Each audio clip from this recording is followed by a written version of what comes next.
বেশি দিতে হবে না।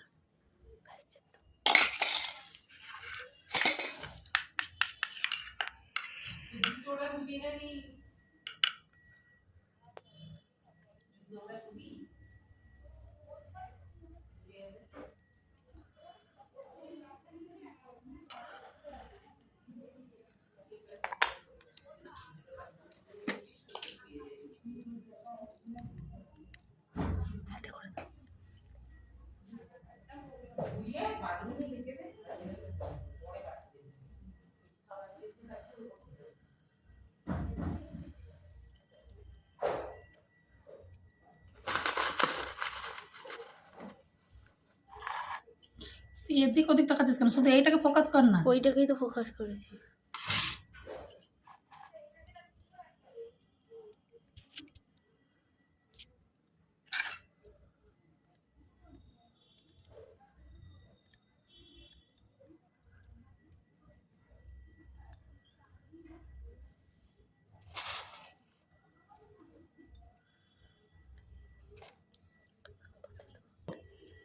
তো দেখো খুব সহজেই বাড়িতে বানিয়ে নিলাম দই বড়া।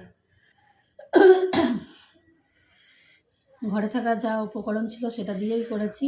আর গ্রিন চাটনিটা অদ্রিজা খেতে চায় না, ওর ভালো লাগে না গ্রিন চাটনি দিয়ে, ওই জন্য তেঁতুলের চাটনি দিয়েছি। আর এটা দিয়েও বেশ ভালো লাগে। তবে ফার্স্ট টাইম বাড়িতে বানালাম আর গ্রিন চাটনি দিয়ে খেয়েছি, কিন্তু চাটনির টেস্টটা অদ্রিজারও ভালো লাগেনি খুব একটা, আমারও লাগেনি, ওই জন্য আর বানাইনি। তো চলো এখন অদ্রিজাকে দিই, ও টেস্ট করে দেখুক কীরকম হয়েছে, ওই রিভিউটা দেবে।